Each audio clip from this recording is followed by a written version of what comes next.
नमस्कार, मी डॉक्टर दीपक वामन पाटील, राहणार खपाट, तालुका धरणगाव, जिल्हा जळगाव। मी व्यवसायाने वैद्यकीय व्यावसायिक आहे, डॉक्टर आहे आणि मला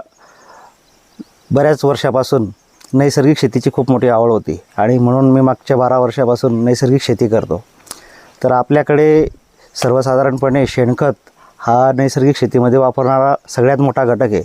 परंतु त्याला जर आपण व्यवस्थित प्रक्रिया करून नाही वापरला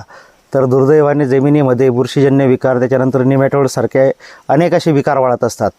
म्हणून त्याच्यावर संशोधन करत असताना त्याच्यावर प्रक्रिया करण्यासाठी म्हणजे शेणखताची ताकद वाढवण्यासाठी मी झायटोनिक कंपनीचं गोधन म्हणून त्याचा वापर मी मागील बऱ्याच वर्षापासून करतो आहे आणि त्याचा मला रिझल्ट इतका सुंदर मिळतो आहे की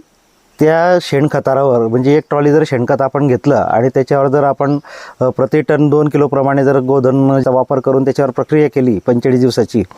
तर त्याचा रिझल्ट असा मिळतो की त्याच्यामधला जो ऑर्गॅनिक कार्बन आहे हा अतिशय स्थिर होतो।